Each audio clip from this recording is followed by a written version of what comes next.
Ram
आणि म्हणत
जपे राम राम लागो हाचे छंद मना गोविंद गोविंद तुका म्हणे मना मज भीक द्यावी दिना लागो हाचे छंद मना गोविंद गोविंद विठ्ठल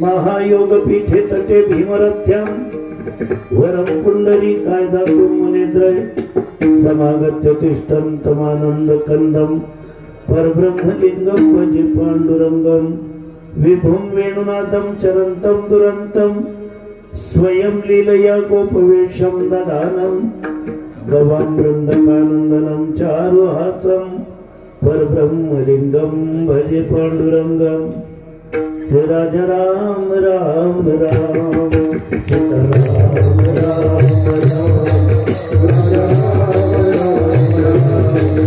सगळ्यांनी म्हणा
थोड़ा येतो कविता थोडासा होय सकळ विद्यांचे अधिकरण तेच बंधू श्री चरण श्री गुरूंचे तेच नमस्कार आता करी हेचे काम मना जपे राम राम अभंग जगद्गुरु तुकाराम महाराज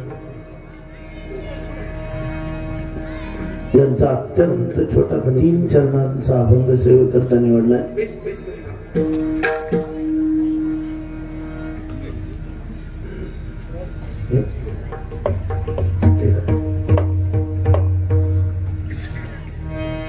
या अभंगामध्ये जगद्गुरु सांगतायत मनाला जनाला सांगणं खूप सोपं आहे सर्वप्रथम मनाला की हे मना तू न सांगता हजारो काम केले तसे पाहता तुझे उपकार खूप आहेत पण एवढी सगळी काम करून न मला शांतता न तुला एकच का करी हेच काम एकमेव हेच काम कर मना जपे राम राम तू फक्त राम राम जप प्रश्न विचारू नको समस्या शंका यांच्याकडे डोकावू सुद्धा नको लागो हाची छंद मना गोविंद गोविंद किती दिवस किती वर्ष किती जन्म विचारूच नको जप राम नामाचा घडला पाहिजे छंद गोविंदाचा लागला पाहिजे आणि हे सगळं करणं जर तेवढं सोपं राहिलं असतं मला तर ही जबाबदारी तुझ्यावर मी टाकली असती का तू करू शकतो तू काय नाही केलं तर जगातलं जे अघटित आहे हे सगळं तुझ्यामुळे घडतं. तुका म्हणे म्हणा मग भीक द्यावी तेव्हा तुझ्याकडे भीक मागतो मी दीन लाचार हो एवढी फक्त एक भीक दे. राम नामाचा जप कर आणि गोविंद नामाचा तुला छंद लागू दे. या पलीकडे मला काहीच मागणं नाही. करी हेचे काम मना जपे राम राम पांडुरंगा करू.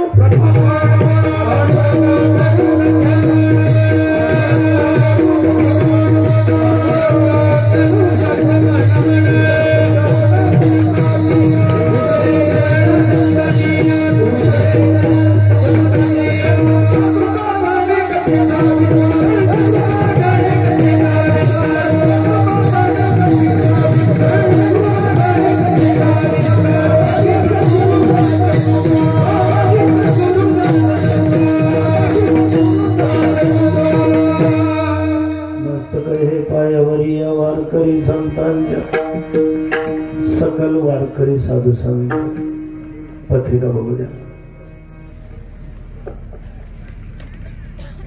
सगळ्यांच्या चरणी साष्टांग हे करी दंडवत. इथे 5 दिवसीय कीर्तन महोत्सव जो सुरू आहे आपला ग्रंथराज ज्ञानेश्वरी पारायण सोहळ्यासहित चालकांची नाव दिली तिथे संजय महाराज जगताप, केशव महाराज शिंदे, जनार्दन महाराज जोशी आणि त्यांच्यासह पारायणाला बसलेली सर्व मंडळी या सगळ्यांच्या चरणावर फेट्यासहित साष्टांग नमस्कार.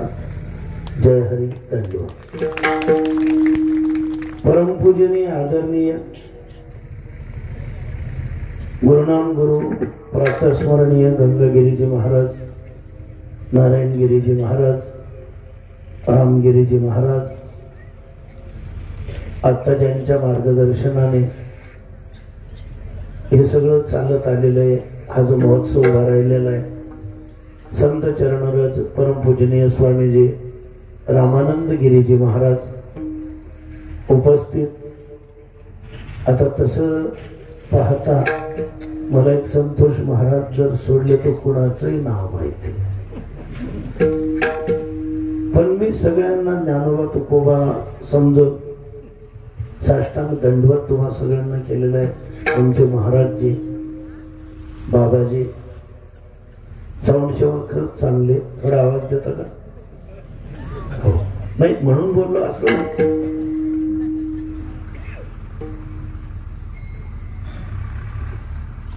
तुम्ही कुणीही मला शक्यतोवर कुठे पाहिलं नसेल.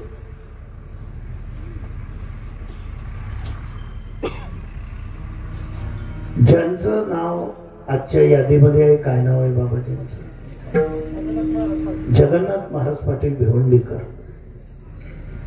त्यांचं कीर्तन आहे असं म्हणून इथपर्यंत आलेला हा बहुसंख्य समाज. मला माहिती आहे, मला पाहिल्यावर तुमची निराशा झाली असेल, पण घडतं कधी कधी असं. क्रिकेटमध्ये सुद्धा एखादा फिल्डर जर जखमी झाला तर नाईट वॉचमॅन म्हणून दुसऱ्याला पाठवलं. सगळे म्हणतात अरे हा तर 11 नंबर प्लेअर, पण कधी कधी ते सेंचुरी मारतात बरं.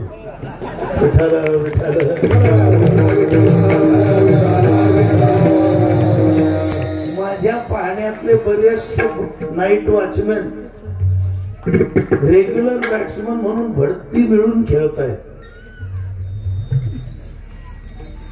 तेही आले असते, त्यांनी हेच सांगितलं असतं, मी आलो मी तेच सांगणार आहे. काल शिकलेलं पोरग आलं तेच बोलेल. हा फरक एक पडतो प्रत आणि प्रमाण. प्रमाण व्यवस्थित असेल तर प्रतीला पाहणंच नको.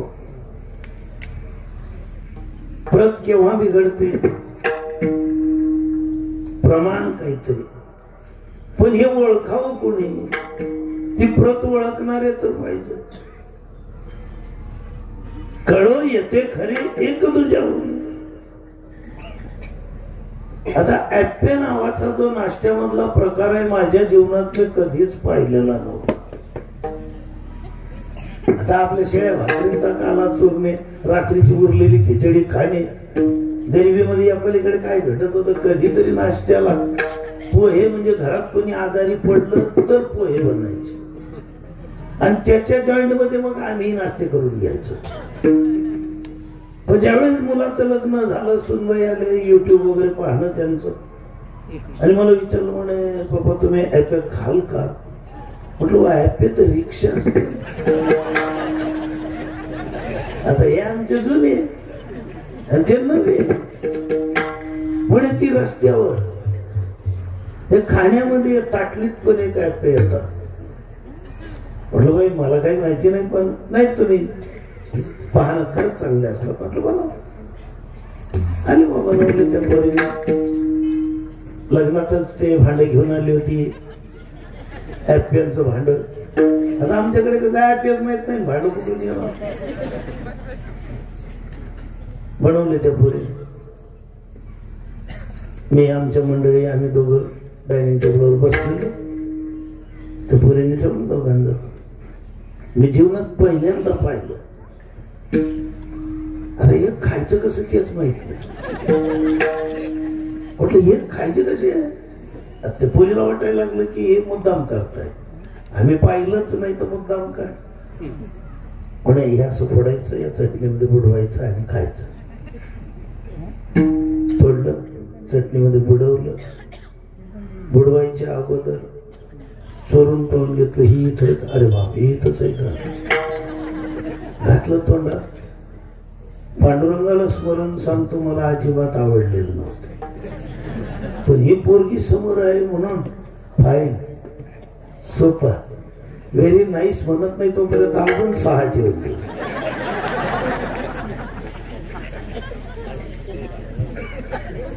आवडत नव्हतं, पण म्हटलं खरंच टेस्ट आहे तुझ्या हातात. मला माहिती नाही बरं हे बिघडलेले आहेत का चांगले आहेत. ओरिजिनल प्रतच माहिती नव्हती तर हिला डुप्लिकेट म्हणू कसं काय. आणि मला विचारते सुनबाई पप्पा आले कसे. सोपा. मग सध्या तेच चाललंय प्रत्येक क्षेत्रात. हे सुपर म्हणणाऱ्यांना राज्यात नाहीये.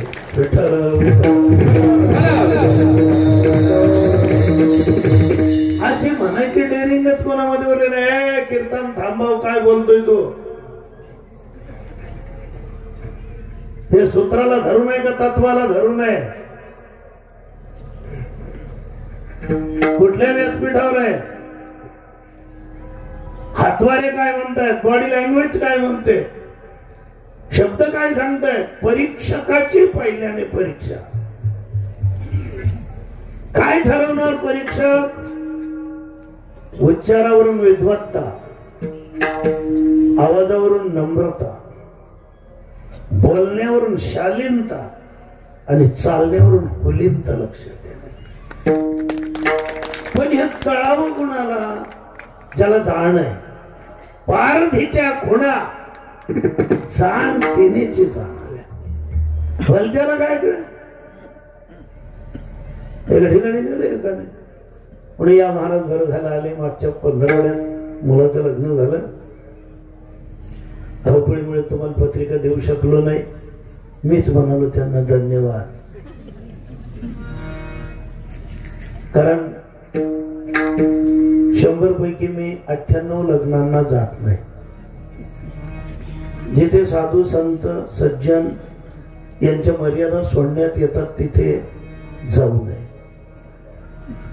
सगळा धुमाकूळ आणि नाच याला महत्व दिलं जात असेल, फॅशन अग्रस्थानी असेल तिथे हरिभक्तांनी जाऊ नये. अजिबात जाऊ नये असं नाही. ती प्रत असावी, प्रमाण असावं.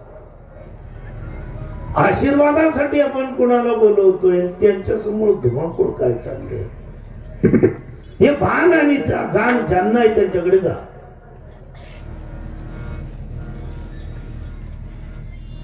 म्हणाले बरं झालं तुम्ही आले.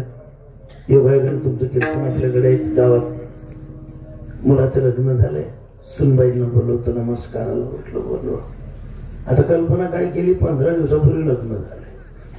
एखादी पोरगी तिकडनं अशी मर्यादेने खाली मान घालून पायापासून 6 इंच फुटभर पुढे दिसेल एवढ्या विनम्रतेने खाली मान घातलेली, भरगच्च पदर घेतलेली एखादी पोरगी सासू सोबत किंवा नंदेसोबत येईल, नमस्कार करेल.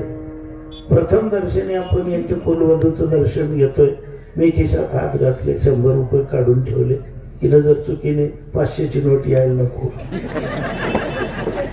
आणि कीर्तनकारांची प्रॅक्टिस असते खिशात हात न घालता नोट कोणती आहे, 3 रचनी हाची नोट. गोविंदाचे पोवाडे पण आहेतच, पण हाताला लागलं स्पर्श ज्ञान समजून जातो 20 रुपयाची. पडदा हल्ला तिकडे, कुठलं येत आहे, तिकडनं एक पोरगी आली. शरीर यष्टी नाजूकतेकडे न झुकणारी,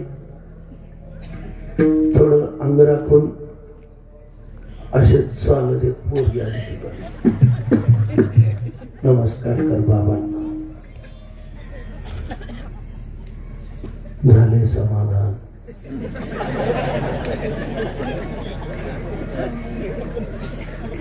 सुनबाई आहेत म्हटलं, WWF मध्ये आहेत का? चालण्यावरून कुलीनता लक्षात, आवाजावरून नम्रता. जय हरी माऊली, जय हरी, जय हरी. आपण सर्वजणाला नम्रता कळली. जय हरी. आलात ना तुम्ही? म्हटलं जरा नम्रतेने, हे नम्र आहे मला. म्हटलं मग क्रोध कोणता आहे अजून? म्हणजे युक्रेन. ही नम्रता होती. उच्चारावरून विद्वत्ता कळते, पण कळेल कुणाला?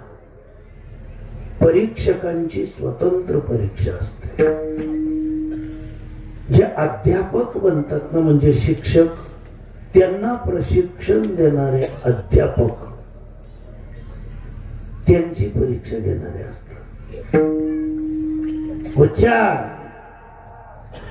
उच्चार सांगून देतो पुढे विद्वत्ता किती दडली. पण जाणणारे काही असे मॅच पाहणारे लोक आहेत. थर्ड अंपायरने निर्णय द्यायच्या अगोदर ते सांगतात नॉट आउट आहे, आणि मग तिथे ते अंपायर करतात. चुकीने आउट दिला गेला होता, नॉट आउट. मग तो पोरगा विचारतो, पप्पा हे तुम्हाला कसं काय करतं? म्हटलं मी तुझा बाप आहे, मला नाही कळलं मग आपल्या घरात कोणालाच कळणार नाही. जो अभंग तुम्ही आपण निवडला, पण तत्पूर्वी येथे पारायणाला जेही मंडळी बसलेत ज्ञानेश्वरी पारायणासाठी, पारायण वर्षभर चालतं. आपण बसल्यानंतर आपल्याला शिकवणारे जे प्रमुख वाचक असतात, आपल्याला कळावं अशा पद्धतीने ते मार्गदर्शन करतात. पण जे पारायणाला बसले नाहीत ते परीक्षक असतात. जर सांगितलं त्यांना पारायणाला बसलोय आम्ही, पण पारायणाला बसलोय, बसले वाचताय, कळतं का? कळलं काय? किती अध्याय झाले? 9व्या अध्यायाला सुरुवात आहे. काय कळलं 8 अध्यायात? आता ते बसलेलं वाचायला हे नाही झाले ना. पोरगा पण ज्ञानेश्वरी कधी उघडलेली नाही. तो म्हणाला, तुम्हाला खरं सांगू का, मला त्यातलं काहीच कळलं नाही. आणि जे खरंच सांगतात ना मला काही कळलं नाही, त्यांना कळायला सुरुवात होते.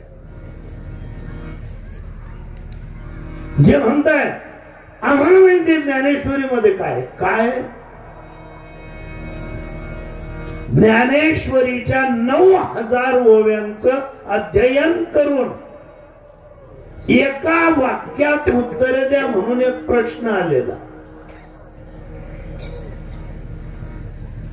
दुसरा प्रश्न तुकाराम गाठेवा. तुकोबारायांचा गाथा संपूर्ण अभ्यासून अध्ययन करून 1 मार्कासाठी एक प्रश्न आलेला, उभ्या ज्ञानेश्वरीवर 1 मार्कासाठी प्रश्न आलेला. 1 वाक्यात उत्तर पाहिजे. तुम्ही 10 पानं लिहिली तरी तुम्हाला 1च मार्क मिळणार आहे. तुकाराम गाथ्यावर विचारलं की तुकोबाराय तुकाराम गाथ्यात काय म्हणतात, 1 वाक्यात उत्तर. आणि ज्ञानोबा ज्ञानेश्वरी मध्ये काय सांगतात, 1 वाक्यात उत्तर पाहिजे. 1 मार्कासाठी 1 वाक्यासाठी 9000 ओव्यांचा अध्ययन आहे. इकडे 4500 पेक्षा जास्त अभंगांचा अभ्यास आहे. 2 मार्कांसाठी 2 प्रश्न आहे. आणि जो पेपर आहे तो 2च मार्कांचा आहे. 2 पैकी 2 ज्याला मिळतील त्याची कमाई. 2 पैकी 1 जरी मिळाला 50%. काय म्हणतात तुकाराम महाराज तुकाराम गाथ्यामध्ये? तुकाराम महाराज एकच म्हणतात, भ्रमचक्रातून बाहेर निघा. जो भ्रम झालाय आपल्याला, मला भ्रम झालाय मी कीर्तनकार आहे, मला वाटतं मी कीर्तनकार आहे, मी मानून ठेवलंय असं मी कीर्तनकार आहे. हा भ्रमिष्ठपणा कधी निघेल सांगता येणार नाही. कदाचित काल शिकलेलं पोरग सुद्धा मला हरवू शकेल. काय एवढा आगाजाने पसारा, एवढं सगळं चाललंय या वयापर्यंत. फक्त ज्ञानोबा आणि तुकोबा यांनी आपल्याला अंगीकारलेलं आहे. आपण जेही बोलतोय ना कौतुकाने पाहतायत ते. बालक बोबडा बोली, बापाला जसं गोड वाटतं आणि वेगळं नाही ना. बालक बापाची काटेरी घे आणि बापाची ती जेवू लागे. ज्ञानोबांचं म्हणत ज्ञानोबांच्या व्यासपीठावर महेशाची या मूर्ती. जे श्रोते आहेत ना, तुम्ही कोण आहेत माहितीये का? तुमचं खरं स्वरूप सांगतो. काही काही लोक आता समजायला लागले की काही 1.5 तास टाइमपास करा, कीर्तन होऊन जातं. श्रोते काय बावळट आहेत का? भलत बोलणाऱ्यांचं ऐकायचं नाही. तुम्ही कोण आहात? तुम्ही महेशाची या मूर्ती. जे कीर्तन ऐकायला बसले सगळे पुरुष मंडळी जे उभे आहेत, तुम्ही महादेव आहात. जर माणसं महादेव आहेत, पुरुष, स्त्रिया कोण आहेत सांगा? पार्वती. इकडे महादेव, इकडे पार्वती. आणि महादेवाच्या समोर मी बसलेला कोण आहे मग सांगा ना? नंदी.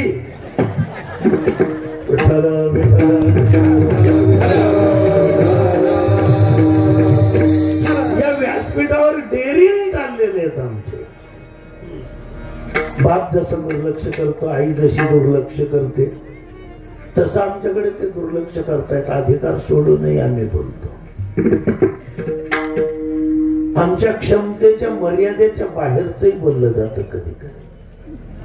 फक्त एक लक्षात ठेवा, जी जी मंडळी पारायणाला बसलेले असतील, जेवढेही बसलेले असतील, मी संख्या नाही विचारत, पण 108 गृहीत धरतो आहेत ना, आहेत.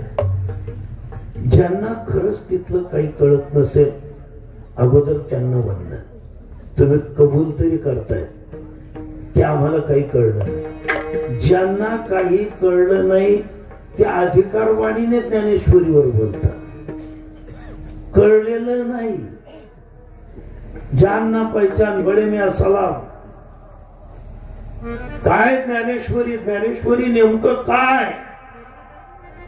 ज्ञानेश्वरी एक गाव आहे, प्रचंड मोठं महानगर,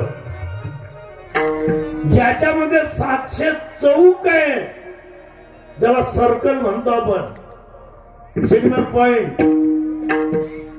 जे गीतेचे 700 श्लोक आहेत ना, हे 700 भले मोठे मोठे चौक आहे, सर्कल आहे. 9000 तर गल्ल्या आहेत त्या महानगरामध्ये. एकेका गल्लीमध्ये घर किती असते आणि अशा गावामध्ये आम्हाला प्रवेश करायचा. समजा एवढं मोठं गाव आहे तर नाशिकच धरा तुम्ही. कीर्तन आहे आडगाव नाक्याला आणि एकाने सांगितलं पाथर्डी फाट्यावर चहा प्यायला या. केवढ्यात पडेल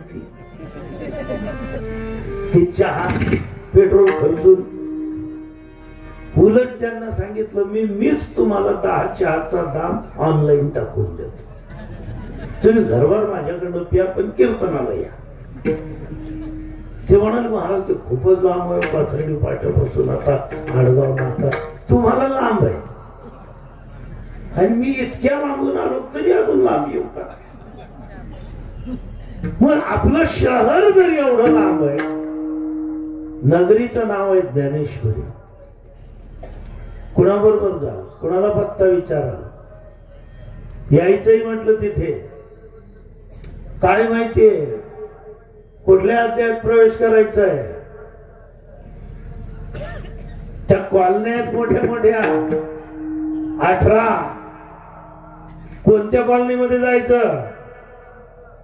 18व्या नंबरची जी कॉलनी आहे 72 तर दृष्ट्या चौक आहे.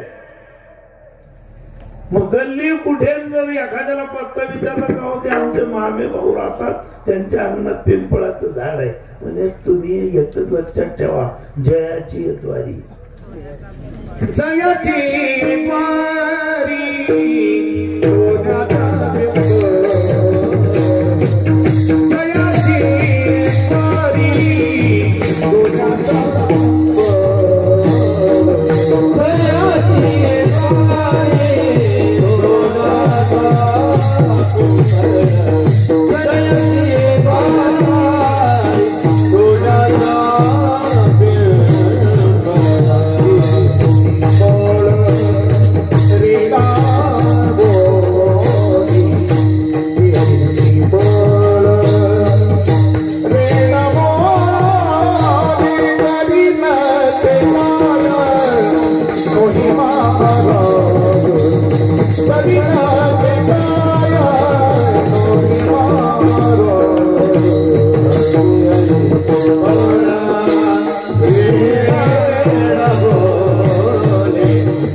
नगरी मधला पराक्रम एवढा आहे.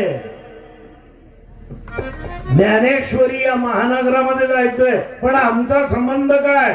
परस्पर जर जायला लागलो पत्ता लागणार नाही कुठून आले कुठे गेले. कोणही नगर आमचं कोण लागत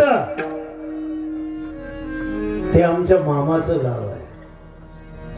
तू म्हणाल कसं काय. आमच्या आईचं माहेर आहे आणि आमची आई आहे ज्ञानाबाई माझी अनाथाची माय. ज्ञानाबाई माझी अनाथाची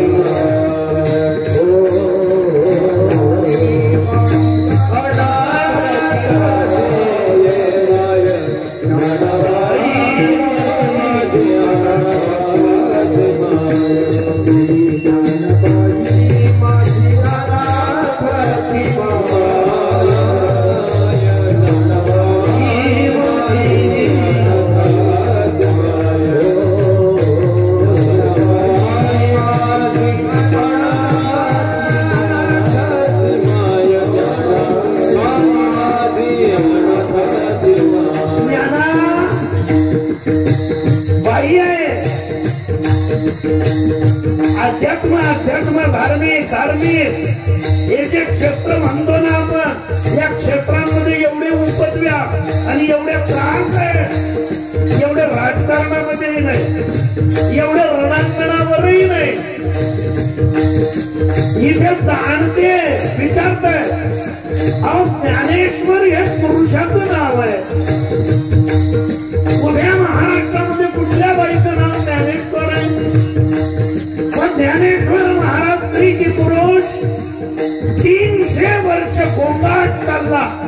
आध्यात्मिक वाद 16व्या शतकामध्ये एकनाथ महाराज आले अध्यात्म कोर्टामध्ये आणि सांगायला लागले, न्यायाधीश महाराज,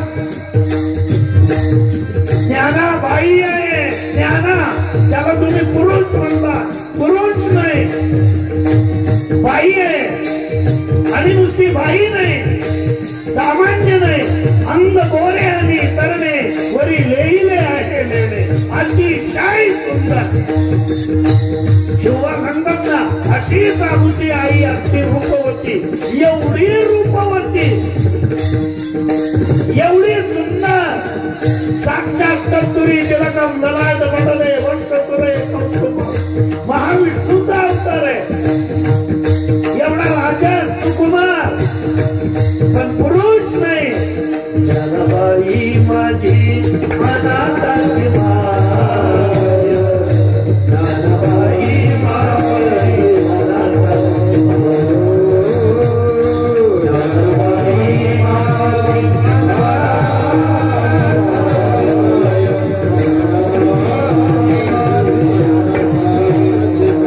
नुसती बाई नाही, माझी माय आहे. आई नाही बोलले, माय.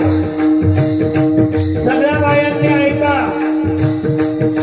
घर बापाचं असतं, पण त्याला माहेर का म्हणतात?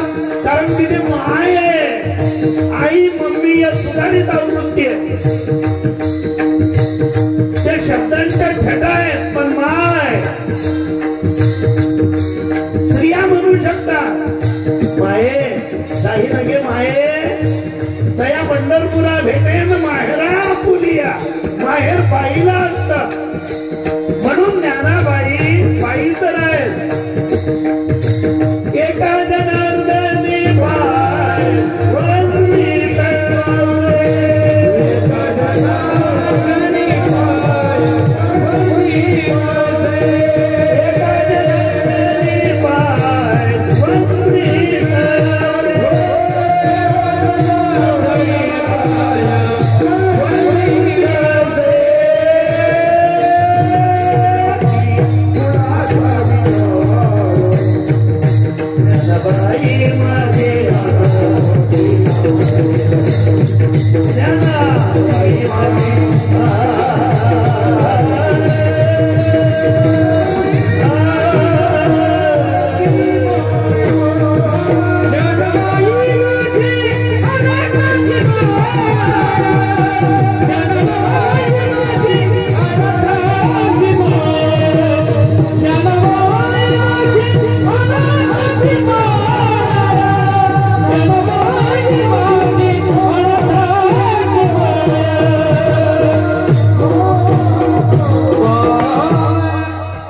ज्ञानेश्वरी मध्ये प्रवेश करायचा ना, आईचं बोट करा. त्या ओवीवरनं बोट फिरवतो म्हणजे आपण ज्ञानाबाईचं, आपल्या आईचं बोट धरून फिरायचं. आपल्याला घर माहिती नसलं, आईचं माहेर आहे ते. आईचं बोट फक्त सोडू नका. आईचा मिया तिला होशी, माझी आची स्वरूप नाही कळाली ज्ञानेश्वरी चालेल ना आम्हाला, पण 9000 वयांपर्यंत आईचं बोट सोडून.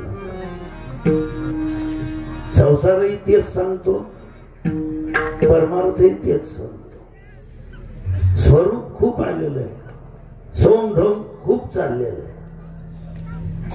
सांगतात काय काही लोक, महाराज काय सांगू तुम्हाला, काय सांगू तुम्हाला, काहीच सांगू नको. तुकाराम महाराजांनी सांगून ठेवलंय सगळं. काय म्हणाले, एक प्रेम भाव नसेल ना, मग तुका म्हणे अवघे सोंग,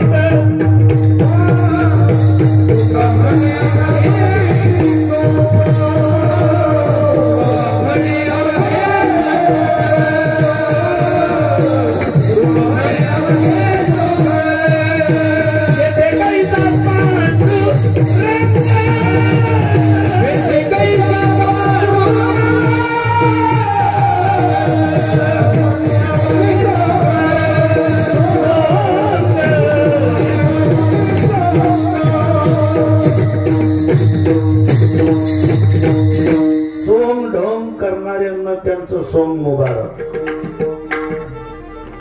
त्यांना आमच्या हार्दिक शुभेच्छा. त्यांनी सोंग करतच राहावं. पण जे जिज्ञासू आहे, जिज्ञासू मंडळींमध्ये होते संताजी महाराज जगनाडे, गंगाराम बुवा मवाळ आणि गौरशेठ वाणी.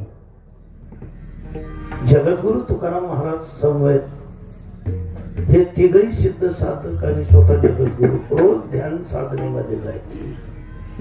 कधी भामचंद्र, कधी भंडाऱ्या, कधी घोराडेश्वर या पर्वतरांगांमध्ये. ठरलं त्यांचं आदल्या दिवशी संध्याकाळी की उद्या भामचंद्र डोंगरावर यायचं आणि जगद्गुरु चालले गेले भंडाऱ्या डोंगरावर.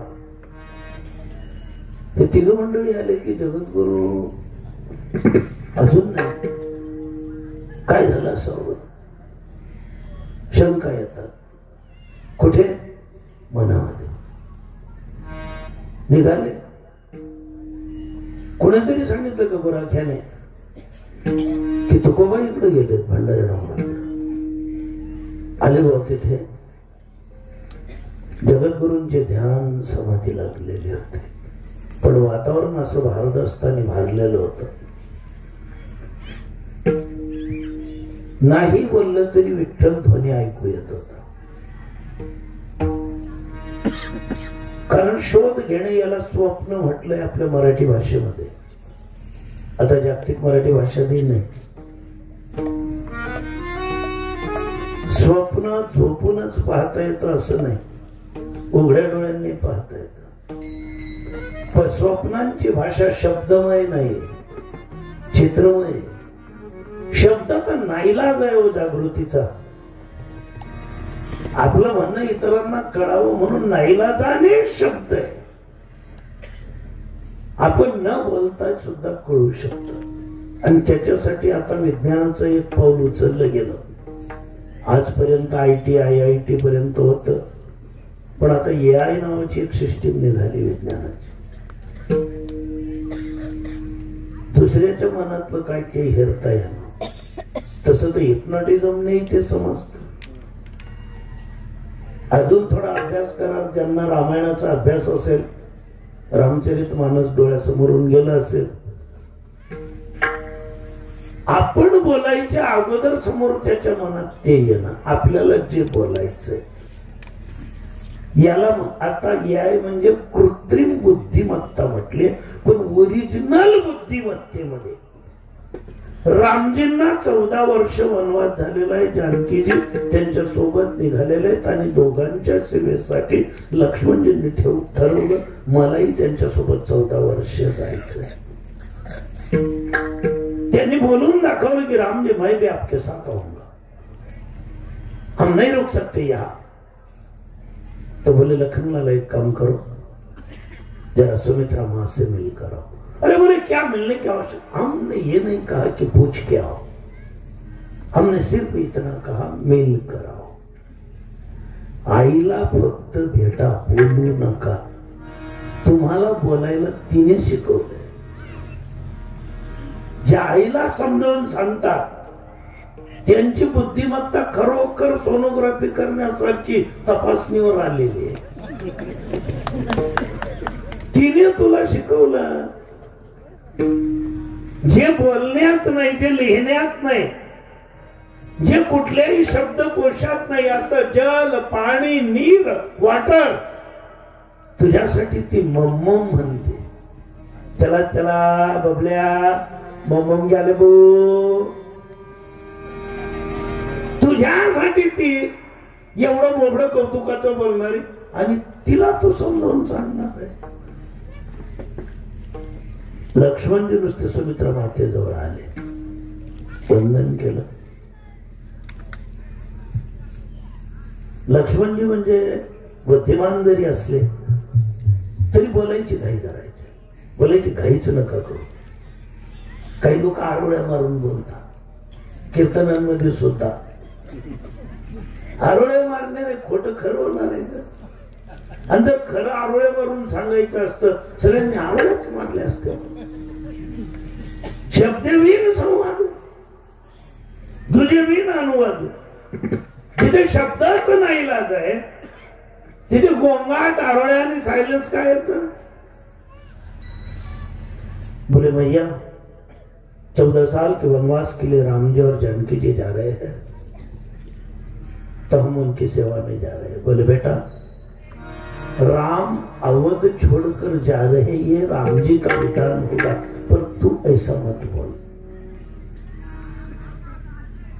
जहां राम वही अवध निवास, जिथे राम तिथे अयोध्या सम. राम अयोध्या सोडून जात असतील बेटा, तू नाही. तू त्यांच्या सोबतीला असतील, पण एक निघालायस तू. तुझ्या मनाला विचार, हा तुझा विचार आवेशजन्य आहे की विवेकजन्य? तो म्हणने लगले, बोले मैया ये आप क्या पूछ रहे? बोले बेटा ये इतना बताओ, आवेश से जा रहे हो या विवेक से? बोले मैया मेरी समझ में नहीं आया. बोले देख कब तक जा रहा है तू? बोले मां 14 साल की तो बात है, यूं निकल जाएंगे. नहीं निकल जाएंगे, यूं कैसे निकलेंगे? जहां उर्मिला जैसी युवती पत्नी घर पर छोड़कर जा रहे हो, और सीता की हम शकल उर्मिला, सीता आणि उर्मिला सारख्या सौंदर्यामध्ये. कसे जातील 14 वर्ष? वनी जाऊनी वनिता चिंते तपची अवघे जायला. कसं काय 14 वर्ष थांबणार आहे तू? आवेशातून बोलू. विवेक. बेटा मेरी बात मान, अगर जाना ही है तो राम को भाई नहीं, राम को पिता दशरथ समझ, और सीता तेरी भाभी नहीं, सीता को सुमित्रा समझता हो तो जा. कृत्रिम बुद्धिमत्ता एवढं काम करेल का? जो प्रोग्राम, जे ऍप सेट कराल तेवढंच चालेल. ज्या चौपाई तुम्ही म्हणून रामायणाचे टाकाल, जे अभंग ज्या उभ्या टाकाल तेवढं म्हणेल. ते निर्माण करेल का? ज्याला आविष्कार म्हटला जातो मनाचा, मानसिक, तो निर्माण करेल का? तरी या विषयावर त्या चर्चा चालू आहे जगभरातून. आपल्या देशातून त्यांना पाठिंबा दिला गेला यायला, पण एकच की आम्ही नैतिकता राखून या क्षेत्रात आहोत. जिथे नैतिकता सुटते तिथे सगळे फंक्शन लूज ठरतात आणि उरते फक्त अनैतिकता. आणि नैतिकतेपेक्षा मनाचा कल अनैतिकतेकडे जास्त असतो पहिल्यापासून. आईने एकच सांगितलं, बेटा चुकूनही सीतेच्या चेहऱ्याकडे पाहू नको, पायांकडे पहा, चरणांकडे पहा. बोले भैया मेरे जैसे साधु को आप ये उपदेश दे रहे हो? बोले बेटा साधु ब्रह्मचारी या गृहस्थी की बात नहीं, हा प्रश्न वयाचा असतो. ठराविक वयामध्येच आपलं पाऊल चुकू शकतं. वय कारणीभूत असतं. हायवेवरच बोर्ड असतात सावधान, असं नाही. पहिल्याने एक गाणं सुद्धा चालायचं, 16वं वरीस धोक्याचं. मुलांसाठी सुद्धा मुलींसाठी सुद्धा. 16व्या वर्षी शिवरायांनी तोरणा किल्ला जिंकला. ज्ञानोबांनी तर ज्ञानेश्वरी अमृतास साहित्य सगळं, हरिपाठ, विरहिणी सगळं तयार करून जायची तयारी केली. 3 भावंडांच्या आग्रहानुसार थांबले.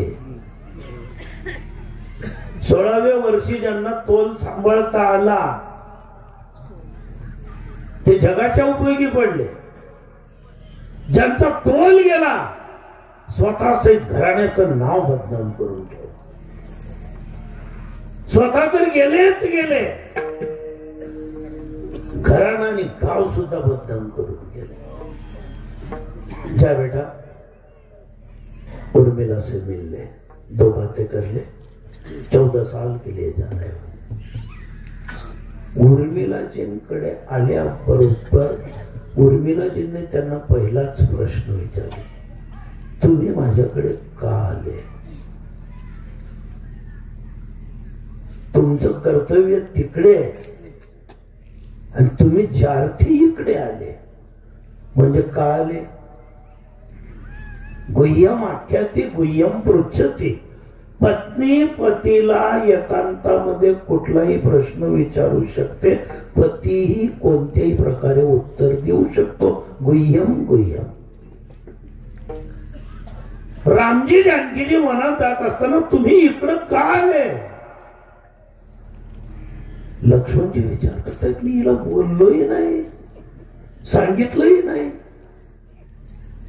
आणि मी 14 वर्ष जाणार आहे, ती ही असं नाही बोलली मला. बरं झालं तुम्ही येऊन गेले, तुमच्या कानात एक गोष्ट सांगायची आहे, काही घरात आपल्या पेच्याचं असेल तर मला सांगून जा, मी लपवून ठेवते. कारण 14 वर्षानंतर काय सांगता येतं, सोन्याचा भाव काय राहील. हे तुमचे आपले विचार, हे आपल्या मनातले पैलू. ते म्हणाले तुम्ही इकडे का आले? कर्तव्य तिकडे असताना. म्हणून मी फक्त तुला सांगायला आलो, तुम्ही सांगायला आले हो. उद्या इतिहास काय म्हणेल विचारायला गेले, तुम्ही मला विचारून चालणार आहात का? पुनीत रामायणामधला हा विषय. तुम्ही जर मला न विचारता परस्पर गेले असते, तुमच्या सहित माझं नाव मोठं झालं असतं. उद्या इतिहास हेच वाचेल, हेच म्हणेल. जायच्या अगोदर लक्ष्मणजी त्यांच्या पत्नीला विचारायला गेले होते. रामाचा भाऊ, त्याच्या मनात हे विचार घेऊ शकतात. तुम्ही आपण कुठे? काही काही तर मनावर इतकं बोलतात, महाराज मनात ताबा असावा लागतो, महाराज मन असावं लागतं. अरे बडे बडे हाती बैल गधा पुष्कळ पाणी पित नाही. ही मन नावाची नदी, मन करणे का एवढ्या भल्या भल्या पोहणारी अशी उलथून पाणी दे, आणि तिथे तू सांगतो मनावर कंट्रोल असावं लागतं. बेगम की शादी में अब्दुल्ला दिवाना. विठ्ठल विठ्ठल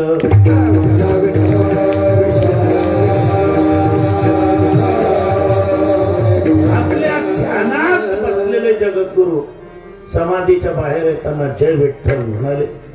संताजी महाराजांनी विचारलं, गुरुदेव कुठल्या विषयातून? आणि संताजी महाराज त्यांचे मित्रही होते, त्यांचे शिष्यही होते. संत म्हणायचे त्यांना, मी मनाशी संवाद करत होतो. सगळ्यांशी बोलता येत रे, मनाशी बोला. तुम्ही आपण पण बोला. सोपी पद्धत आहे. आपलं सगळं घर झोपलेले असताना आपण एकट्याने जागा असावं. आपल्या बिस्तरवर मांडी वळून बसता येत असेल तर बसा. गुडघे दुखत असतील लांब करा. ओठ हलवायचे नाही, जीभ टाळवायला लावायची नाही, शब्दाचा उच्चार नाही. मनाशी तो संवाद करायचा आहे. अगोदरच त्याला सांगायचंय सुरुवातीला, न करी रे मना काहीच कल्पना. ऐक म्हणा माझं मी काय सांगतोय. फक्त एकच, चिंदिया चरण विठ्ठलाच्या, चिंदिया चरण विठ्ठलाच्या, चिंदिया चरण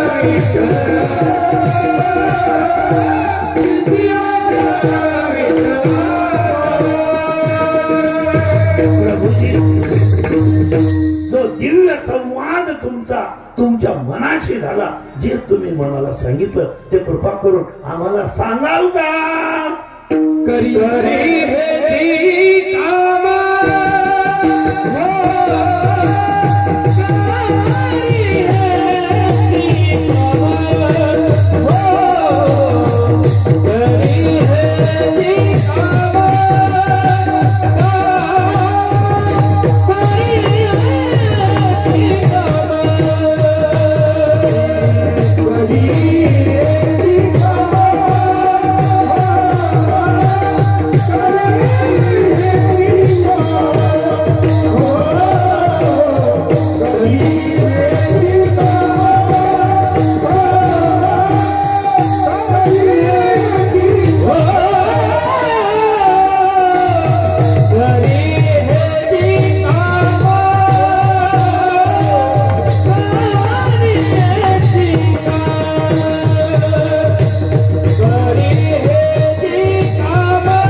तुम्ही म्हणाले असं मी गृहीत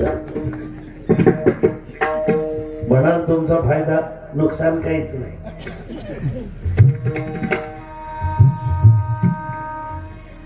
मन तुकोबारायांना विचारायला लागलं तुम्ही मला का विचारताय,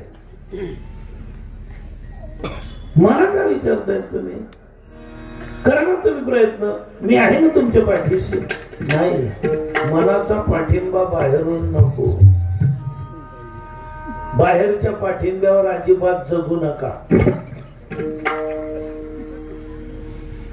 आता सध्या मनच ठिकाणावर राहिलं नाही. आता बाबाजींकडे कसे हजारो विद्यार्थी तयार झाले, त्यात आपल्या समोर आहेत, परिसरात आहेत, आणि आम्ही परम भाग्यवान आहोत की तुमचं आम्हाला दर्शन झालं. सदान कोयल बोलती सदान खिलते फूल, सत्पुरुषों का संग तो तब होता है जब भाग्य हो अनुकूल. योग आमचं की आजचे महाराज आले नाहीत, मला तुमच्याकडे येतात. मी फारच टुकार लोकांकडे कीर्तन करतो, ते नुसतं हसवण्यासाठी कीर्तन ठेवतात, माझ्या नावा पुढे लिहून देतात ते विनोदाचार्य. मला कधीच कळलं नाही मी विनोदाचा आचार्य कधी झालो. विनोद म्हणजे काय, पूरक म्हटलेलं आहे, पोषक नाही. ताटामध्ये जसं भाजी भाकरी पोळी भात हे पोषक आहे, काकडी गाजर हे पूरक मध्ये आले, शिरा पूरक मध्ये आला. एखाद्या वेळेस ती काळ्या मसाल्याची भाजी चणचणीत आहे, ठसका येऊ शकतो, म्हणून शिऱ्याचा एखादी घास घ्या, म्हणजे तुम्हाला येणारा ठसका होणारा आघात थांबेल. ते पूरक आहे, ते सहाय्यक आहे. का बसल्यास शिरा दिला मारून कुंडली कोरडे म्हणताय तोपर्यंत शिरा काय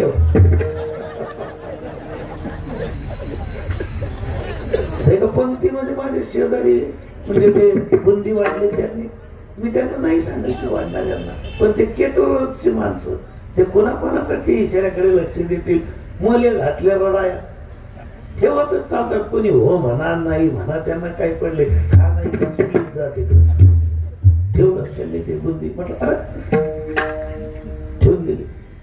आता मला जे चालायचं ते मी खातो शुगर म्हणून. माझ्या शेजारी बसलेलं ते मला सांगायला म्हणजे महाराज ही बुंदी खा का, ती बुंदीवाला आलं ना तो वाढायला आला का भरायला तर घेऊन जाईल. मी नाही खाल्ली तो म्हणाल का घेऊन जाऊ. ठिकाणाच नाही लोकांच्या मनाचा, काय वागतील कसे वागतील काय करतील काहीच नाही. बरं कुणासमोर आपण बोलतोय काय बोलतोय, अहो ज्यांच्या मनापर्यंतच विषय गेला नाही. वास्तविक सांगितलंय अवघ्या उपचारा एक मन चिताता. ज्ञानेश्वरी मध्ये सुद्धा आहे पा. अगोदर आपण बोललो होतो ज्ञानेश्वरी एका वाक्यात उत्तर द्या, तर ते उत्तर एकच आहे. तुकाराम गाथा सांगतो ब्रह्मचक्रातून बाहेर निघा, आणि ज्ञानेश्वरी सांगते वेड व्हा. तुम्हाला देव पाहिजे ना, वेड व्हा. ज्यांना ज्ञानी बनायचं त्यांनी तुकाराम गाथा वाचा, आणि ज्यांना देवच पाहिजे असेल. आणि गीताच एवढा आग्रह का धरला हिंदू धर्माने की हा धर्मग्रंथ आहे म्हणून, त्याचं एकच कारण आहे. हातो वा प्राप्स्यसे स्वर्गम जित्वा वा भोक्ष्यसे मती. हरलास स्वर्गाचं राज्य, जिंकलास हस्तिनापूरचं राज्य. दोघा बाजूने पैसा. ज्याला पाहिजे असेल पोरांना क्रिकेट शिकवा, हारला तरी तितकेच पैसे. मग म्हणून पोरं कुस्त्या नाही खेळत, तो खुराक परवडत नाही. क्रिकेटमध्ये खुराक नाही. बॅटिंगला जायच्या अगोदर एक खेळ खायचं आणि पाळायचं. खेळाची पावर आहे तोपर्यंत बॅटिंग करायची, आउट होऊन घरी यायचं. रोज भाग तेवढा. तसं कीर्तनाचं करायला लागले काही लोकांना. काय लागतं बाकीचं, यांच्याकडे मोठे मोठे 4 पदरी प्रमाणे द्यायचे. मला क्षण भंगूर नाही भरोसा. त्यांना 2-2दा म्हणायला सांगायचं, 20 मिनिटं बोलायचं. तेवढेच पैसे. पण एक लक्षात ठेवा, या मनाच्या खुळ्या कल्पना आहेत. बुद्धीपर्यंत तरी पोचलं का? मन जरी सहाय्यक आहे, पण चित्ताचे आसन तुका करीतो कीर्तन. मन आणि चित्त या दोघांच्या मध्ये बुद्धी आहे, अंतःकरणची गोष्ट. काय हिशोब आहे बुद्धीचा? बुद्ध्यम पर्यवतिष्ठते. बुद्धी स्थिर राहण्यासाठी काय? प्रसादे सर्व दुःख आणि रस्योपजायचं. प्रसाद आहे आनंदी राहणं, प्रसाद आहे बुद्धी स्थिर ठेवणं. हे काय आपलं कर्तव्य आहे का? ही मात्या पित्यांच्या अफाट आणि अफाट पुण्याचं फळ आहे. आईच्या स्वभावाच्या 80% आपल्यात गुण आहे, 25% प्रत्येकाच्या. मातृ कुळाकडून 80% गुण असतात. काही काही घरामध्ये म्हटलं जातं पोराचं डोकं चालत नाही. शाळेमध्ये ते एका पोराला विचारलं, साहेब आले इन्स्पेक्शन वाले आणि पोरांना उभे केले. त्या शिक्षकांनी सांगून ठेवलं होतं सगळ्यांना वरती बोट करायची, ज्यांना येत नाही त्यांनी मी मी मी मी सगळ्यांना चिकून ठेवलं. ते सरांनी साहेबांनी आल्या आल्या विचारलं, इन्स्पेक्शन घ्यायला आले. एका पोराला उभं केलं, ए पुऱ्या 35 आणि 35 किती रे? ते पोरग म्हणाला 80. गुरुजी हे पोरग 80 म्हणत. अहो तुमचं नशीब, ते मागचे सगळे 100च्या पुढचे आहेत.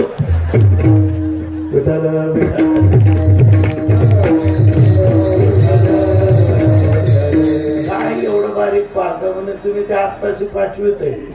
10वी पर्यंत 10 इकडे काय आणि तिकडे काय होईल अजून 5 वर्ष काय. कीर्तन करणाऱ्यांचे हरिपाठ पाठतय.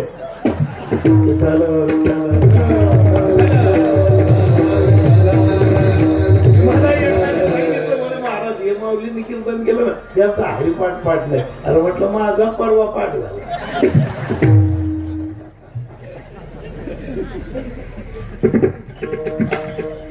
होईल ना हळूहळू. आता जमाना असतोय 8वी पर्यंत परीक्षा नाही आणि 9वी मध्ये निकष लावायचे. कसं शक्य आहे? आमच्याकडे एक पोरग होत, ते नावापाचं 70 म्हणत. हे उभं राहिलं कसं तरी. तर विचारलं पुन्हा नावापा करायचं जवळ म्हणे 50. पेन घे, हे 50 रुपये. हुशार आहे तू, सातत्य ठेव, बुद्धीच्या तुरी आहेच, तुझी क्षमता आहे, अनुवंशिक दोष आहे.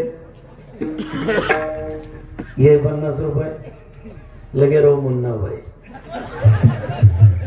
ते पोरग घरी गेलं बापायला सांगायला लागलं, म्हणे पप्पा तोंडी परीक्षेमध्ये मी पहिला आलो म्हणे आमच्या शाळेत.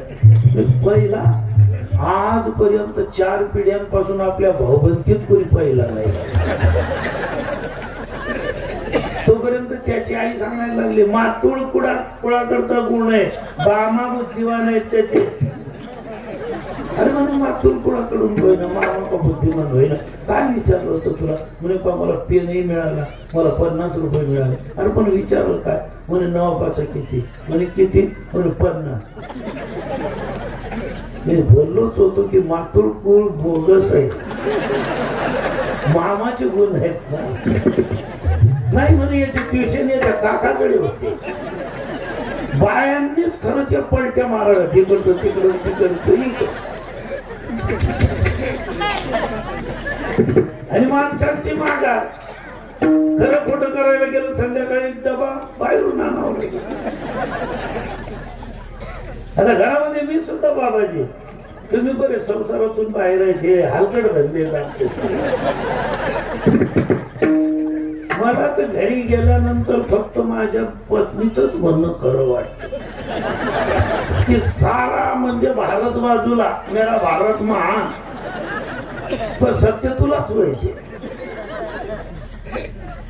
पोरगा म्हणतो मला पप्पा तुम्ही आईचे सांगते ते होच म्हणतात, होच म्हणतात. म्हटलं पाय मी लग्न करताना तिला सांगितलं होतं, हम है उसी में राज्य जिसमें तेरी रजा है. तेरे फूलों से भी प्यार, तेरे कांटों से भी प्यार, तू खुशी दे या गम दे यार हम है तैयार. म्हटलं टेन्शन कोण घेतं? आपल्या घरी 4 पाहुणे आल्या, तुझ्याही टेन्शन घेते ना. ह्यांना साड्या घ्याव्या लागतील, ह्यांना साड्या घ्याव्या लागतील. आणि तुझ्या पप्पांकडे विषय काढायला गेलं की बोलू नको माझं पारायण. हे पारायण करतात आणि इथे साडी बोलतो बाबा आणून देते. म्हटलं ताण कोण घेत? तुम्ही ताणही घ्या आणि सांभाळा संसार. मग उरलेल्या वेळेत तुम्ही काय कराल? मनाचा पेरा. उर्वरित वेळेचं काय करायचं? पण सावध व्हा, मनाची परीक्षा करा. मन परिपूर्ण मॅच्युअर झालं असेल तर बुद्धीच्या हवाल्यावर बघा. काही लोकांचा अभ्यास नाही, नुसतं शिक्षण झालं म्हणून माणूस काही बुद्धिमान नाही. खेड्यामध्ये एक जण कीर्तनाला चालले, कीर्तनकार. पूर्वी खूप वाईट दिवस होते. एखाद्या फाट्यावर जर उतरलं तर काही लगेच मोटरसायकल येत नव्हत्या, पायी जावं लागत होतं.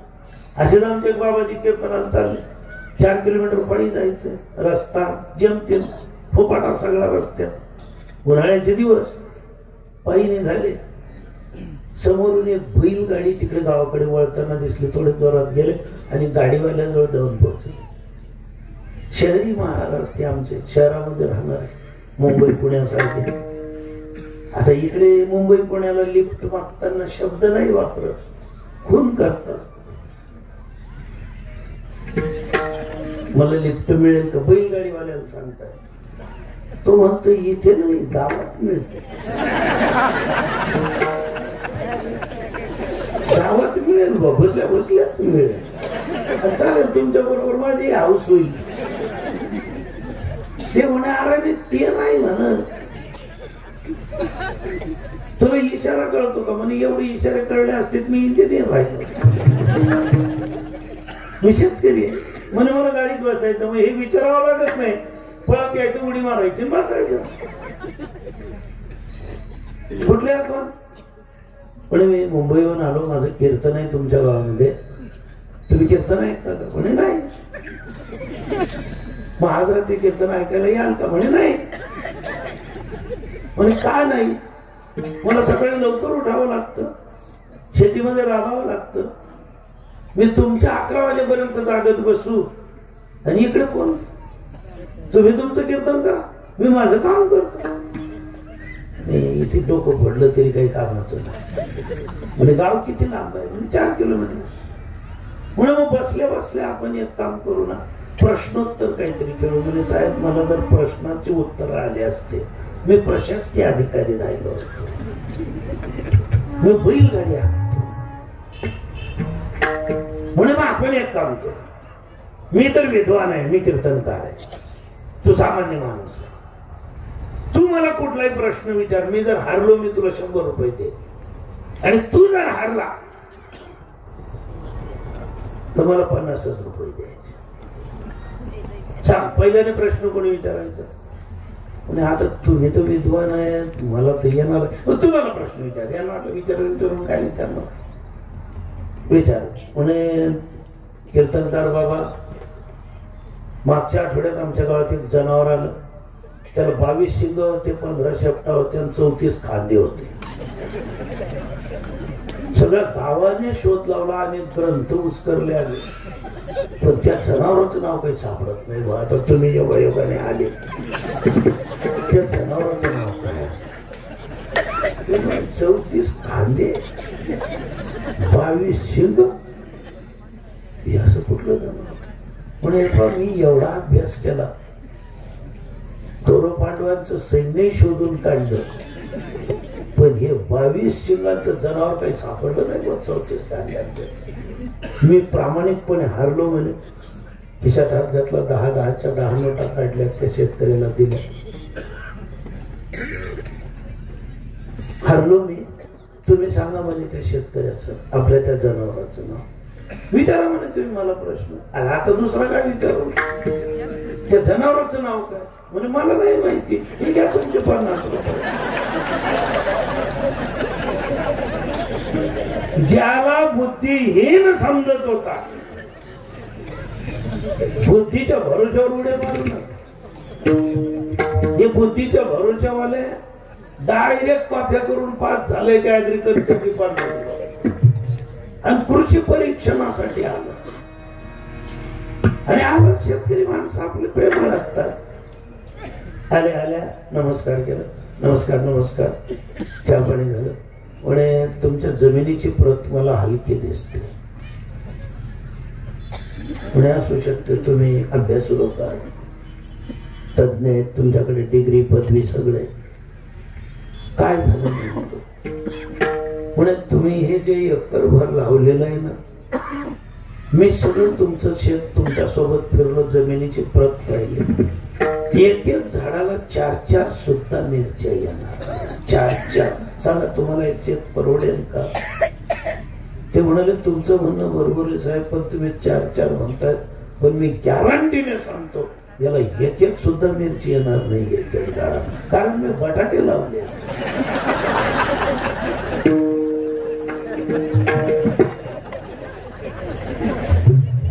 हे या क्षेत्रांमध्ये ठीक आहे, पण धार्मिक क्षेत्रात अभ्यास नाही, काहीच नाही. पण ऐसे संत झाले कळी, ऐसे संत झाले कळी,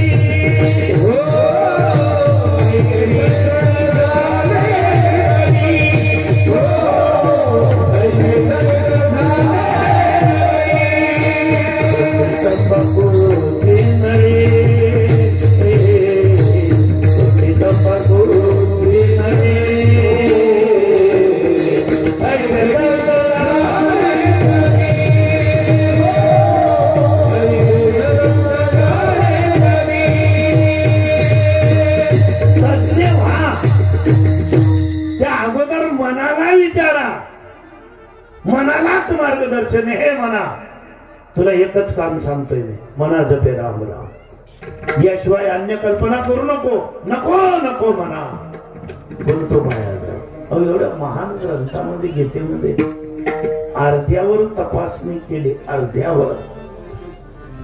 9व्या अध्यायाच्या शेवटी मनमना भाऊ मत बघतो मध्याजी माम नमस्कार, तू मन हे मीची करी, माझी या भजनी प्रेम झाली, सर्वत्र नमस्कारी माझे.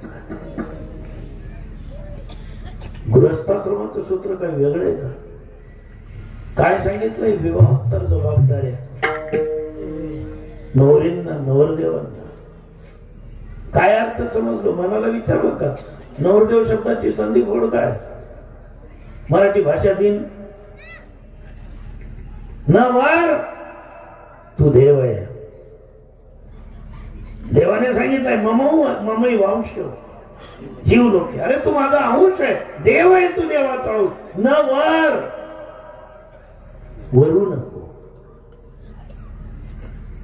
मुलीला काय सांगितलं? न वरी, वरू नको बाई ग. तू भगवंताची चित्कला आहे, तू आदिमाया शक्ती आहे. तुझा मान काय? चालली कुठे तू? न वरी, इथे तुझ्या गुणाची रूपाची माती होईल बाई. अगं जगाला तू ओळखलं नाही. नारी जीवन सुन तेरी कहाणी, आंचल में दूध है पर आंखों में पानी. हे जग तुझ्याच पदराखालचं दूध पिऊन, तुझ्याच डोळ्यात पाणी आणून तुला जगूही देणार नाही, तर त्याशिवाय मरूही देणार नाही. न वरी, स्वतःला ओळख, स्वतःच्या मनाशी मैत्री कर. काय लागलं हाती? वैतागून एका तमाशा कलावंतिणीचं मी आत्मचरित्र तिच्याच तोंडून ऐकलं. तर काय मिळालं? म्हटलं तुम्ही काय मिळवलं मॅडम? काहीच नाही. माती झाली माझ्या रूपाची, गुणाची. काय कमवलं तुम्ही? आपण 84 लक्ष योनी फिरून मानवी जन्मात आलो. याची टोपी त्याच्या डोक्यावर, त्याची टोपी याच्या डोक्यावर, सगळ्यांच्या टोप्या आपल्या डोक्यावर. काय शिकलो? फक्त 150 आणापण. काय मनाला ओळखलं? जाऊ द्या. ज्या जोडीदाराबरोबर आपलं देवा ब्राह्मणांसमोर लग्न झालं, लग्न होऊन 50वा वाढदिवस साजरा झाला असेल काहींचा. Happy anniversary in 50 years. 50 वर्ष लग्नाला झाली. ओळखलं का एकमेकांना? घर की स्त्रिया बेमुख बैठी पुत्र करे बदनाम. 50 वर्षात काय मिळवलं? वय झाल्यानंतर अहो एक तरुण द्राक्ष वेलीला लागलेले काय किलो जातील बरं तुम्ही नाशिक जिल्ह्यातील लोक? एकदम क्वालिटी पास द्राक्ष. 1 किलोचं दाम काय राहील बरं? किलो भाव 1 किलो 100 रुपये किलो, जास्तीत जास्त 150. ते तरुण आहे पण हेच द्राक्ष मॅच्युअर झाले, वयोवृद्ध झाले, त्याचे मनुके बनवले, अनुभव आले, प्रक्रिया आल्या. मनुका काय भाव आहे? स्टँडर्ड 500 रुपये, 700 रुपये, 1000 रुपये. क्वालिटी पाहून. मग मला एक सांगा, तरुण द्राक्षाचा भाव 100 रुपये किलो आणि म्हाताऱ्या मनुक्याचा भाव. मग आम्हाला काय काय आता तरुण पोरं विचारतात, आम्ही आता एवढे तरुण पोरं अगदी झडप भरतो, तडप करतो ना, अशोक तशोक. तुम्ही म्हातारे लोक, अरे हा मनुक्याचा भाव आहे. हे द्राक्ष तुम्ही कधी सराव, तुमचा भरोसा नाही. विठाला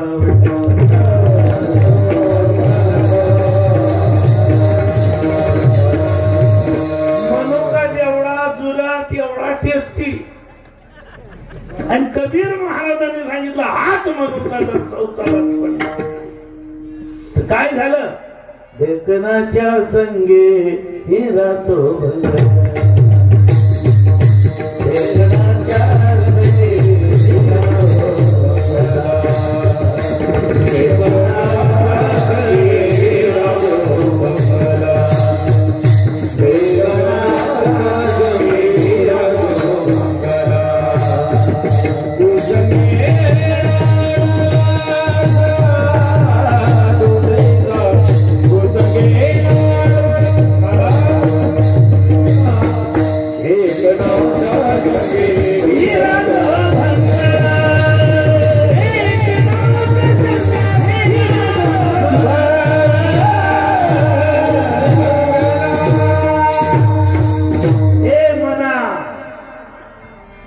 लग्न झाल्याबरोबर आपण नुसते बाहेरून येत नाही नवरदेव, तोपर्यंत नवरी आपली पत्नी तांब्या ग्लास भरून आणते. असे बसत नाही क्वाटवर, तोपर्यंत घ्या ना पाणी, घ्या, हातपाय धुवा. बोलणं इतकं गोड की खरंच आपल्याला वाटायला लागतं बरं झालं आपण त्या पहिल्या पोरी पास नाही केल्या. की हिच्या इतकी मधुर आणि गोड कोण सापडलं असतं. जेवताना घ्या, अजून पोळी घ्या ना तुम्ही, खात चालणं तुमच्या तब्येतीकडे पाहणं तुम्ही. असं वाटतं हिने नाही आपणच बळाला दोरी गुंडाळू. आता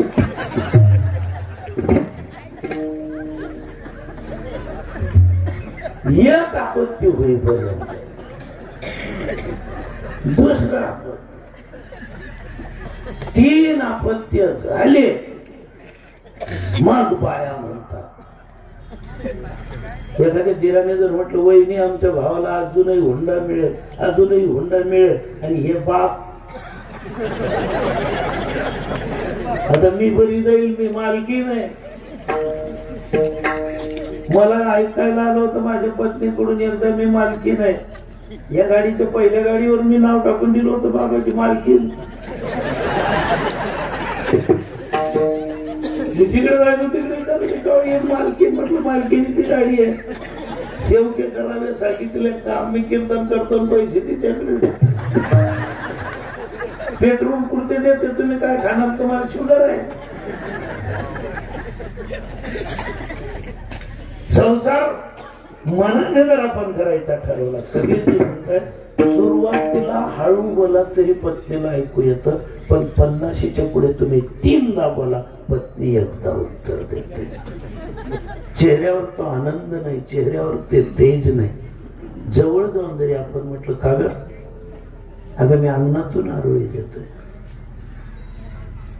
तुमच्या आरोळ्यांच्या नादी लागू मी. दुसरे काम नाहीत मला, सुना नाहीत मला, नातवंड नाहीत. असं तुम्ही आवाज दिला की तुमच्या मागे फिरू बोलायची. मग अशा वेळेला वाटतं की आपल्याला लग्न अगोदर फाशी घ्यायची अक्कल का नाही? चांगले चांगले लोक मेले, आपला नंबर कसा नाही लागला? आपल्या बुद्धीला का नाही पडला? तू बुद्धीपर्यंत गेलाच नाही, अंदर गेलाच असता हा दिवस होतो दोन. आज सुद्धा एवढी कीर्तन करून माझी पत्नी मला बोलून टाकते. ती मुलाच्या समोर, सुनेच्या समोर मुलाला सांगते अगं तुझ्या पप्पांच्या बोलण्याकडे लक्ष द्यायचं नाही, त्यांना काही कळत नाही. मी असतो आता पोरगा ऑफिसर आहे, पण ते मला म्हणतो पप्पा तुझ्याकडनं हा गुण शिकण्यासारखा आहे, थोडं तू शिकू नको. हे आमचं जुनं मॉडेल हे बंद पडलं, याचे पार्ट नाही मिळत म्हणून मी बोलत नाही. ते जर थोबाडे दिले पार्ट नाही मिळालं, हे तुमचे नवे मॉडेल आहेत. मारण्यापर्यंत तुझी बायको बोलणार नाही, आणि समजा दोन शब्द त्याच्याकडनं बोलले गेले ते परिणाम काय बोलते का तू मध्ये मध्ये? मला माहिती हे ही पॉवर रेमडेसिवीरची पॉवर आहे. हे जास्तीत जास्त 7 मिनिटे 10 पर्यंत पोहोचणार नाही. लगेच उठतं किचन मध्ये जातात आणि त्या पोरीला सांगतात सॉरी हा. अरे काय आम्ही अशा धोडकून काढायचो ना, अशा आम्हाला वाढायला यायच्या. ते मॉडेल बंद पडले जुने.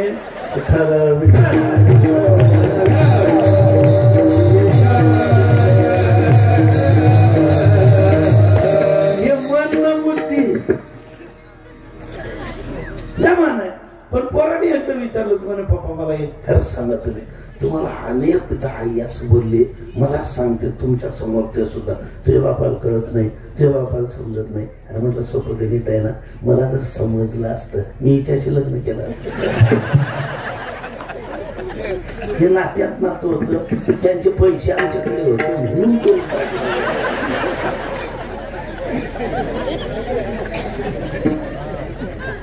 हसण्यात प्रपंच पार पाडा. प्रपंच वाट पाहतोय तुम्हाला रडवायचं की रडूच नाही. काहीही करा, संसार असत. आता विज्ञान तुमच्या खिशात आलं, मोबाईल आला, इंटरनेट आलं, इंस्टाग्राम आलं, जगातलं सर्व प्रकारचं ज्ञान तुम्ही सांगा ते युट्यूबवर हजर आहे, ते तुम्ही पाहू शकता. एवढं ज्ञान विज्ञान खिशात आलं. पण मला एक सांगा, ती मनशांती आहे. इथे जे 60च्या पुढचे लोक बसलेले असतील त्यांना विचारा काय होतं घरांमध्ये पूर्वी. 4-4, 5-5 जावा, कोणत्या कोणत्या जिल्ह्यातल्या, कोणत्या कोणत्या तालुक्यातल्या बहिणींप्रमाणे सलोख्याने राहायच्या. प्रत्येकीचे 3-3, 4-4 पोरं, 24-25 पोरं घरांमध्ये राहायचे. 5-6 भाऊ सगळे एकासारखेच तरुण. एखाद्या भावाकडनं तरी चूक झाली का, कधी कोणाचा विनय भंग घडला का? एखादी उदाहरण. किती मन स्थिर पाहिजे. पहिल्याच्या नावाच्या संपायला आपले चिंतन बुद्धी किती लांबचा विषय. काय मिळत होतं खायला? गरिबी होती सगळी. जे लवकर जेवलं ते जेवलं. मागे राहणाऱ्याला मिळायचं, पण त्याने कधी विचार केला का हे आईच्या हिश्श्याचं? आई खात नव्हते. आमची आई तर लोकांचे धुणे भांडे करायची. महाराज दिवाळीच्या दिवशी आम्हाला ते लाडू मिळायचे ना, मला कळत होतं मी काही इतका लहान नव्हतो, बेअकली नव्हतो. माझ्या वाटेला जो लाडू आणला आहे याच्यावर दाताचे चिन्ह आहे. कोणाला तरी न आवडलेला उष्टा लाडू. गरिबी सगळी चव समजून देते आपल्याला. हे टेस्ट वगैरे रुची अभिरुची जे आहेत ना, हे पैशाचे खेळ आहे. पैसा आहे तेव्हा तर गरिबीमुळे आम्हाला चुलीवर स्वयंपाक करावा लागत होता. आता चुलीवरचे जेवणचे बोर्ड लागले. आम्हाला आता वाटतं की इतके लोक गरीब आहेत यांचे बोर्ड लागून गेले चुलीवरचं जेवण. संसार रडवेल तुम्हाला, काहीही करा. मग पहिल्याने एवढं प्रेम का होतं? एक मत होत, एक जेवण होत. सगळ्यांचं जेवण एका ठिकाणी एका वेळेस सगळे भाऊ एकत्र जेवायचे. आई समोर बसलेली असायची. एकेकाची बायको आळीपाळीने यायची, वाढायची. नवऱ्याचं जेवण होण्याच्या तयारीत आहे तरी सुद्धा ती एक भाकरी ठेवून द्यायची. एखादा दिन म्हणायचं नाही माझं झालं. अरे तुझ्यासाठी नाही, तुझ्या बायकोसाठी आहे. ज्याच्या ज्याच्या नवऱ्याच्या ताटात जेवत होत्या बायका म्हणून उष्ट खाऊ घालत होत्या असा गैरप्रचार करू नका. रिझर्वेशन असायचं ते शेत. त्या मुद्दाम जास्त खिचडी टाकून द्यायच्या त्या ताटात, ही माझी राहील. काय जुन्या काळाचं विचारतं. आणि सांगायला गेलं की क्या कहते हो बात पुरानी, हम नहीं जाने तुम नहीं जाने. अरे तुमने नहीं जाने, हम पूरे पुर जाने. एक भाषा होती घराघरामध्ये. आता किती भाषा आल्या. मला घर बाकीच्या मोठ्या कुटुंबातलं माहिती नाही, माझं लहान कुटुंब आहे. मी आणि माझी पत्नी आमची खानदेशी आयराणी भाषा बोलतो आम्ही.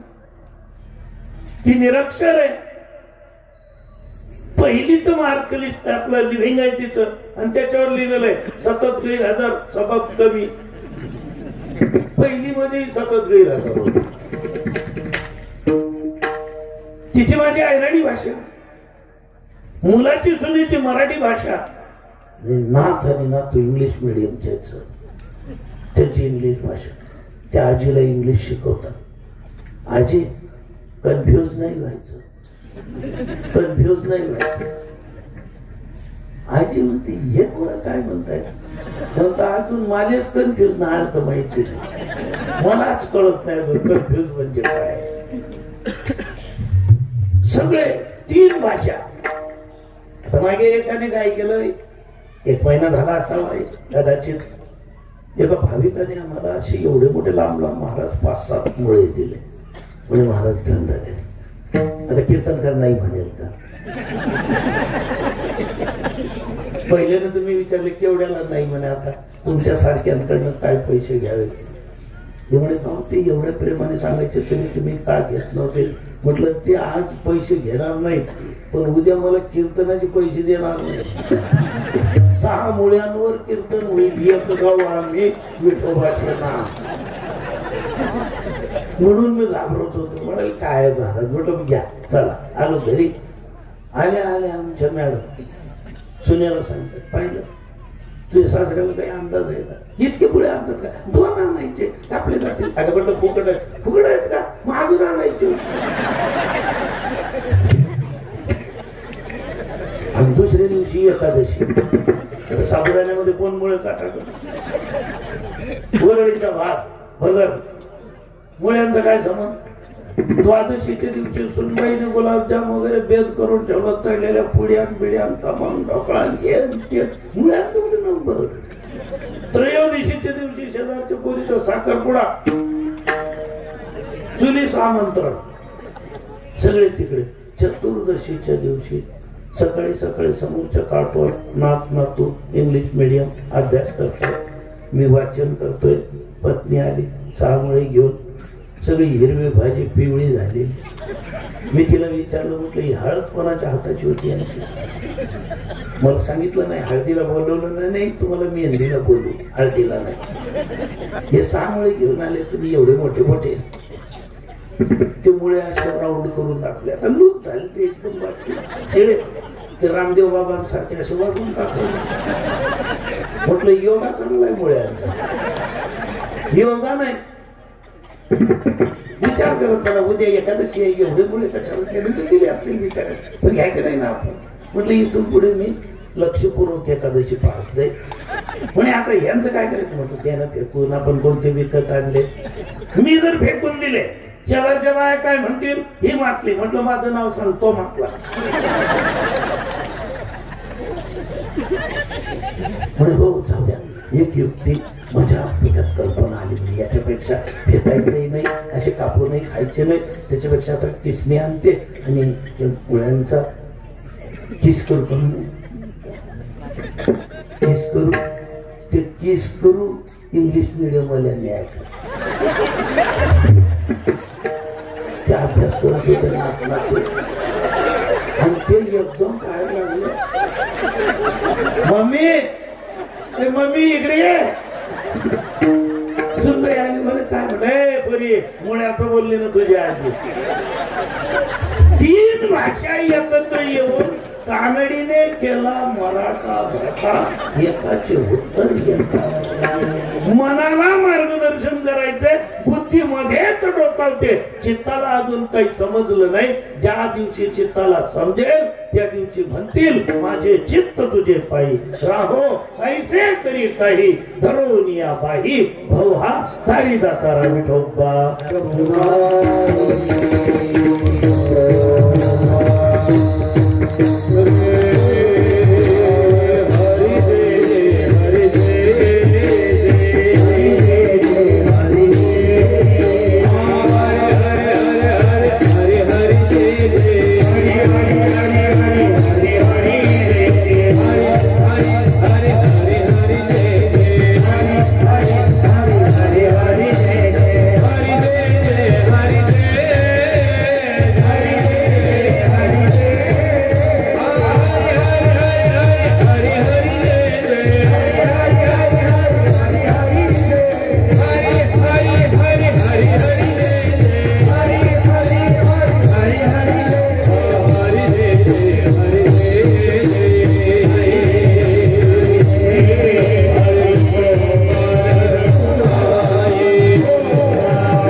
की मला राम नामाचा जप कर आणि राम नाम नुसतं जपू नको तर गोविंदाचा तुला छंद लागो आणि एवढीच भीक मी तुझ्याकडे मागतोय, एवढं माझं काम कर. झालेली सेवा पांडुरंग चरणी बाबाजींच्या चरणी उपस्थित श्रोत्यांच्या चरणी सादर समर्पित करून सेवेला पूर्ण.